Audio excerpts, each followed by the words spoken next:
Nature's recycling process, composting.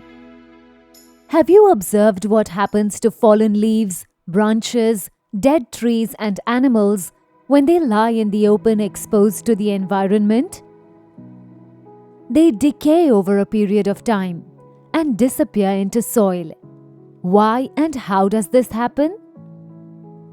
Today, we will take a look at a process that takes place in nature all around us at all times. The process is called composting. You must have heard of people using compost as fertilizer in their gardens and fields to improve the growth of their plants. What is compost? Compost is an organic fertilizer formed by the decomposition of plant and animal matter in a process called composting. Composting is nature's recycling system. Do you remember another video in which we had spoken about a process called fermentation, in which milk turned into curd? Fermentation is brought about by microorganisms or microbes, which are very tiny living organisms that are not visible to the naked eye. Do watch the video How Does Milk Turn into Curd if you don't remember. The process of composting is similar to fermentation, as it is also carried out by bacteria. In both these processes, bacteria break down complex organic matter into simple substances. You may now wonder about the difference between fermentation and composting. The major difference is this. Fermentation is indeed carried out by bacteria, but these bacteria do not require oxygen for their survival. That is why they are called anaerobic bacteria, meaning bacteria that do not need air or oxygen. Fermentation is therefore called an anaerobic process. The gases produced during fermentation are methane, carbon dioxide, and hydrogen.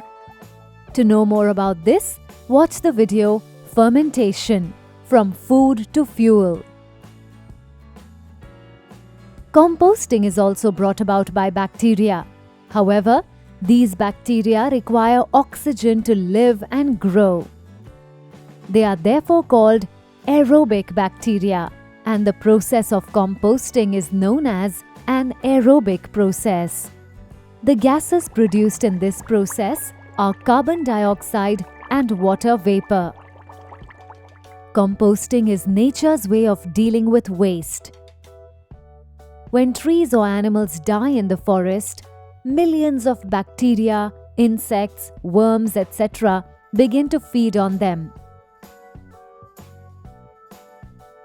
All living organisms are rich in minerals and contain many elements that make up their tissues.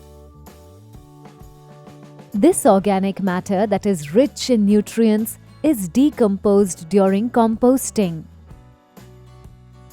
The complex compounds that make up the tissues are broken down into simple substances, forming a soil-like substance. The gases produced in this process are released into the atmosphere. The compost, rich in elements and minerals, mixes with the soil and enriches it. This soil is very beneficial for plants as it provides them with nutrients for their growth. This is why composting is called nature's recycling process. Now a task for you. Throw a banana peel or some leftover vegetables or their peels in some soil and leave it there exposed. Observe it every day. What happens to it? How does its color and appearance change? How many days does it take to completely disintegrate and disappear into the soil? Note down your observations in a table like this. Do look out for our next video in which we will discuss composting in greater detail.